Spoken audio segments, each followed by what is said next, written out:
X पर इसकी जानकारी साझा की है। ऑपरेशन महादेव को लेकर अपडेट जारी किया है। 3 आतंकवादियों को न्यूट्रलाइज किया जा चुका है। इंटेंस फायर फाइट में ये 3 आतंकवादी न्यूट्रलाइज किए जा चुके हैं और ऑपरेशन अभी भी जारी है।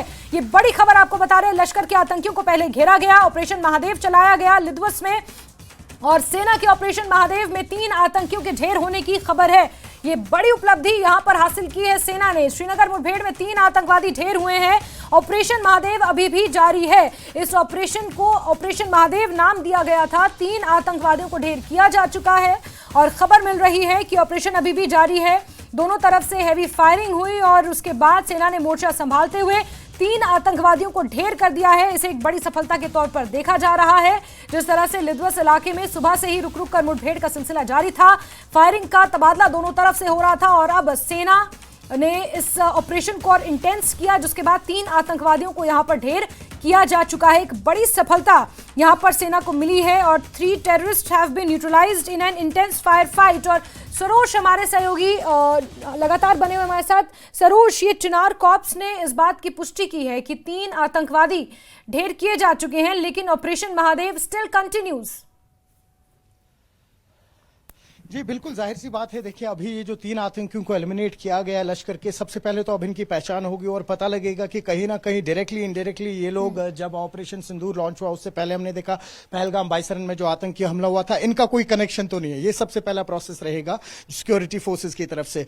और साथ ही साथ उसके बाद ये भी पता लगेगा कि जो आने वाला, आप जानते ही हैं कि 15 अगस्त है, उसके चलते हुए हमने देखा है कि अक्सर पाकिस्तान की तरफ से इन्फिल्ट्रेशन होती है, क्योंकि वो चाहते हैं कि 15 अगस्त से पहले किसी तरीके का डिस्ट्रप्शन हो यहां पर। अगर हम पीस के हवाले से बात करें तो अब क्या कुछ डिटेल्स आती हैं इनकी, कौन है ये लोग, और सबसे अहम बात यह है कि क्या ये लोकल्स हैं या ये फॉरेन टेररिस्ट है। ये भी अभी कुछ देर में ही इसकी भी पुष्टि हो जाएगी। लेकिन अभी तक इमीडिएटली सिक्योरिटी फोर्सेज ये इलाका इसलिए नहीं छोड़ सकते हैं क्योंकि जब तक इनको क्लैरिफिकेशन नहीं होती कि इनके 3 आतंकियों के साथ कोई और लोग थे या इनको कोई लोकल सपोर्ट था और उनसे फिर सवाल जवाब पूछे जाएंगे, उसके बाद ही जब एक मुतमईन तरीके से पूरे एरिया को क्लियर किया जाएगा, सैनिटाइज किया जाएगा, उसके बाद ही फिर सिक्योरिटी फोर्सेस वहां से नीचे आके बाकी डिटेल्स दे सकते हैं। जैस्मिन, ठीक है। और अभी ऑपरेशन कंटिन्यूज है, ऐसा चिनार कॉर्प्स की तरफ से ट्वीट किया गया है कि ऑपरेशन अभी भी जारी है। तो क्या हम ये माने सरोज कि कुछ और भी आतंकी हो सकते हैं जिन्हें घेरा गया हो? देखिए, आतंकी और होने की खबर तो नहीं, अगर हम सूत्रों के हवाले से भी बात करें तो, लेकिन जिस तरह से मैं आपसे कह रहा हूं कि इसकी एक प्रॉपर प्रक्रिया, एक प्रॉपर प्रोसेस रहता है। जब तक कि सिक्योरिटी फोर्सेस को एक क्लैरिटी नहीं मिल जाती है, क्योंकि अब ड्रोन से इस वक्त तमाम एरिया में सर्वेलेंस चल रही है, जब तक उन्हें पूरी क्लैरिटी नहीं होती है कि ये एरिया ये न्यूट्रलाइज कर दिए गए हैं और वहां से सब कुछ क्लियर कर दिया गया है, तब तक ये ऑपरेशन जारी रहेगा। लेकिन ये 3 आतंकियों की जो पुष्टि की है इस वक्त चिनार कॉर्प्स ने, अभी तक ये क्लियर है कि 3 आतंकियों को इस वक्त मार दिया गया है और ऑपरेशन जारी है। ठीक है सरोज, बहुत बहुत शुक्रिया हमारे साथ जुड़ने के लिए, जानकारियों के लिए। तो 3 आतंकवादियों को ढेर किया जा चुका है और ऑपरेशन अभी भी जारी है, क्योंकि पूरे इलाके को सैनिटाइज करना है और वहां पर सुरक्षा सुनिश्चित करनी है, इसलिए ये ऑपरेशन जारी है। लेकिन चिनार कॉर्प्स की तरफ से ये जानकारी साझा की गई है कि 3 आतंकवादियों को ढेर किया जा चुका है, जो लिद्वस के इस पूरे इलाके में जंगलों में ये ऑपरेशन जारी था। महादेव रेंज जिसे कहा जाता है, और ऑपरेशन महादेव को लेकर ये अपडेट सामने आया है, जहां 3 आतंकवादियों को ढेर किया जा चुका है। इस वक्त की बड़ी खबर, बड़ा अपडेट आपको बता दें, सुबह से ही ये मुठभेड़ आतंकवादियों के साथ जारी थी। रुक रुक कर फायरिंग का तबादला दोनों तरफ से देखा गया, जिसके बाद ऑपरेशन महादेव के चलते 3 आतंकवादियों को ढेर किया गया है। श्रीनगर के बाहरी इलाके में मुठभेड़ में ये 3 आतंकवादी ढेर किए जा चुके हैं।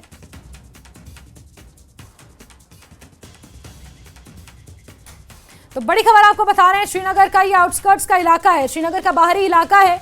जबरवंत की पहाड़ियों के तलहटे ये लिद्वस और फकीर गुजरी इलाका है और यहाँ पर 3 आतंकवादी जो लश्कर से बताए जा रहे हैं, उन्हीं आतंकवादियों को न्यूट्रलाइज किया गया। एक बड़ी सफलता के तौर पर इसे देखा जा रहा है, ये बड़ी सफलता। और आप ये जो तस्वीरें इस वक्त देख रहे हैं, ये फकीर गुजरी का इलाका है और पूर्व डीजीपी जम्मू कश्मीर एसपी वैद साहब इस वक्त हमारे साथ जुड़े हुए हैं। वैद सर, कैसे देख रहे हैं, कितनी बड़ी सफलता के तौर पर इसे देखा जाए, लश्कर के 3 आतंकवादियों का यूं ढेर होना? बहुत अच्छी खबर है और मैं समझता हूं काफी देर से जे.एंड.के पुलिस और सीएपीएफ और इंडियन आर्मी इनके पीछे थी और मैं मुबारकबाद दूंगा इनको, जो लोग इसमें इस इंफॉर्मेशन को डेवलप करने और इस ऑपरेशन में इन्वॉल्व थे। अभी ऑफिशियल कंफर्मेशन अवेटेड है, लेकिन कुछ इंडिकेशन ये आ रही है कि तीनों फॉरेन टेररिस्ट हैं और लश्कर तैयबा से ताल्लुक रखते हैं। क्या ये पहलगाम के इंसिडेंट में इन्वॉल्व थे, वो देखना है, ऑफिशियल कंफर्मेशन के बाद पता चलेगा। लेकिन बहुत बड़ी कामयाबी, और इससे अच्छा समय नहीं हो सकता था जब ऑपरेशन सिंदूर पहलगाम अटैक के बाद डिस्कस हो रहा है पार्लियामेंट में आज, और उसकी पर डिस्कशन हो रही है। तो इससे बढ़िया न्यूज इससे बढ़िया समय पर नहीं आ सकती थी। बिल्कुल। एसपी वैद साहब, ऐसे में क्योंकि एक बड़ी सफलता तो है ऑपरेशन सिंदूर पर चर्चा होने से ठीक पहले इस तरह की एक सफलता हासिल करना, कहीं ना कहीं ये तमाम बातें एक अच्छे इंडिकेशंस हैं ये। लेकिन कुछ लोग जो ये सवाल उठाते हैं कि ये फॉरेन टेररिस्ट है, लेकिन इस बीच महबूबा मुफ्ती का एक बयान फिर से सामने आया है जहां वो पाकिस्तान के साथ बातचीत की वकालत कर रही हैं। ऐसे में कैसे पॉसिबल है सर, जब पाकिस्तान बाज ही नहीं आ रहा, लगातार इन्फिल्ट्रेट करने की भी कोशिश कर रहा है, ऑपरेशन सिंदूर में मुंह की खाने के बाद भी इस तरह की कोशिशों से बाज नहीं आ रहा है, ऐसे में उस मुल्क के साथ हम बातचीत कैसे करें सर? देखिए, इनको सभी को ये समझना चाहिए कि पाकिस्तान जो है वो पाकिस्तान आर्मी और आईएसआई के कंट्रोल में है, और उनका मोटो है जिहाद और गजबा हिंद। आप जो मर्जी कर जाइए, वो उन्होंने आपके तलवार आपके गले में रखी है, तो आपके पास ऑप्शन ही नहीं है सिवाय उसका जवाब देने के। आप वहां किससे बात करिएगा? उनका प्रधानमंत्री कठपुतली है, उनका फॉरेन मिनिस्टर कठपुतली है, कोई भी पार्टी वहां आपसे डिस्कस कर नहीं सकती, उसकी कोई वैल्यू नहीं है। आर्मी और आईएसआई 47 से वही करे जा रही है, तो वो तो आपसे बात करेंगे नहीं, तो किससे बात करेंगे? ये हवा में बातें करने वाली, किस पाकिस्तान से बात करने की वहां जो आपका ये सारा बंद होगा? वो उनकी पॉलिसी है भारत को ब्लीड इंडिया बाय 1000 का, जब तक वो रहेगी आप किससे बात करिएगा?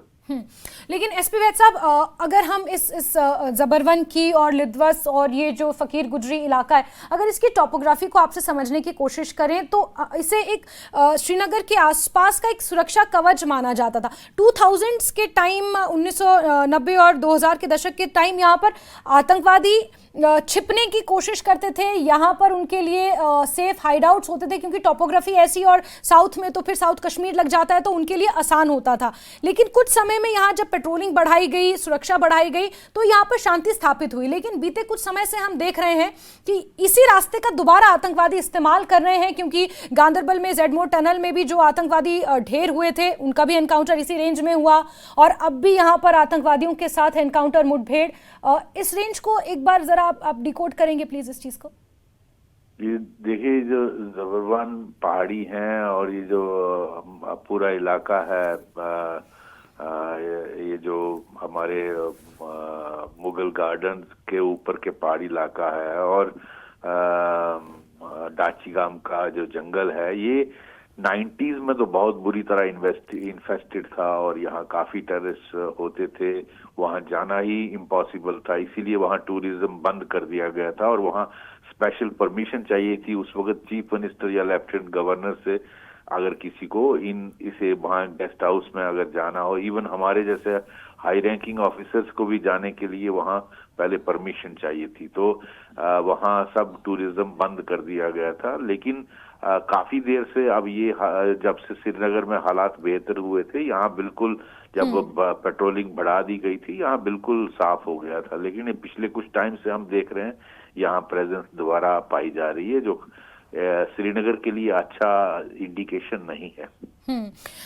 ऐसे में क्या आप समझते हैं सर, क्योंकि फकीर गुजरी मैं खुद गई हूँ, बहुत ज्यादा दूर है नहीं श्रीनगर से, अगर फकीर गुजरी तक आतंकवादियों की आमद मौजूद है, तो ऐसे में क्या हम कह सकते हैं कि सर चैलेंज तो अभी भी है, खतरा टला नहीं है पूरी तरह?